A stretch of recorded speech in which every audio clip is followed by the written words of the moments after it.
In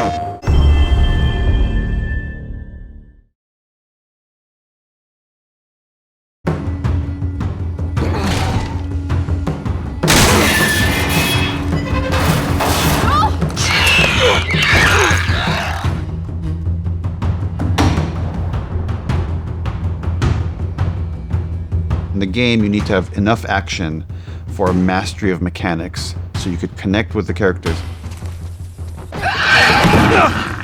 With the show, every action sequence, our approach was, how do we make it character-driven? Something needs to happen with the characters. It can't be purely about spectacle. We would appreciate the action moments more if they were each unique, separate and apart from each other, each one of them impacting the story directly in a very clear way. With the show, where we had to do things differently than the game, is games have healing mechanics, and healing doesn't work quite that way on television. It's just we can't crouch, bandage, and be fine. So violence has a different impact. Smaller bits of violence do a lot more damage, and the damage lasts much, much longer or permanently. When we started working on the game, I remember we would have these conversations about what's the antagonist in the story? How do we differentiate ourselves from zombies? Because there have been a lot of zombie movies, a lot of zombie games. So we had so much concept art. Young Nam, one of our concept artists, eventually they took these like kind of fungal growths, these photographs of them, and this person that was kind of slumped against a wall and bashed them together. And I was like, oh, there's something there. It would grow into your brain and split your head open. That's eventually we got the look of the clicker. I believe the first introduction to a clicker is one that's right up in your face. We do that on purpose. It's a jump scare that works because we do everything we can. We want it to be as moody as possible. We've got the flashlight right up in its face when it attacks, and it feels violent. It feels frightening.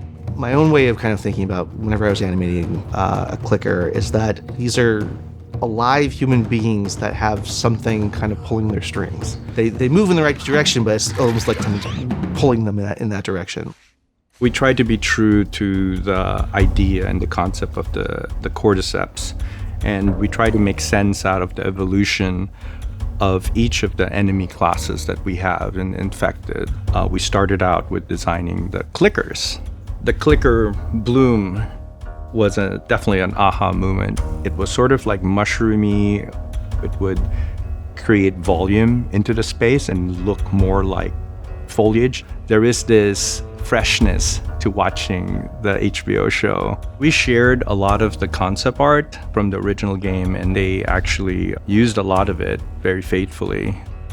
The infected were needing to have an emotional impact. As the infection basically grew stronger, they lost their sight.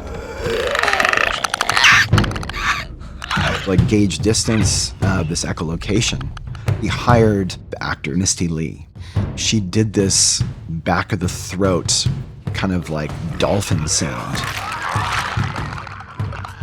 We stopped her and we were like, can you keep doing that? How long can you do that? Once Misty did her thing, then we had to figure out what we were going to do for a male clicker. And for whatever reason, I found out that I could do the same sound. I think I surprised myself. We treated these sounds like dialogue of a character. How do we get through those stages of, unaware to aware to searching to attacking, and then, of course, dying.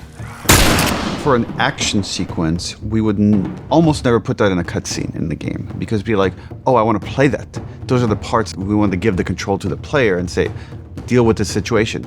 With the show, it was a lot about restraint. To often when something is horrific like this, it's scarier when you don't see it. So let's hold off and not show it for as long as possible. And then when we do show it, let's make sure it's kind of in a setting where the characters don't get like a clear eye line to it, or when we see it, it's very fast, very quick.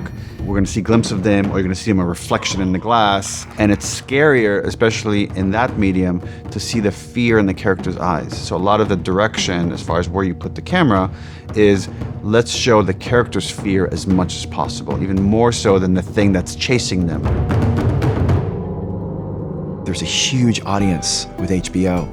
that millions more are going to be able to experience this. And I think being able to be a part of something that has the legs that The Last of Us has, and this type of character, it's really humbling. It's something that I would never have expected.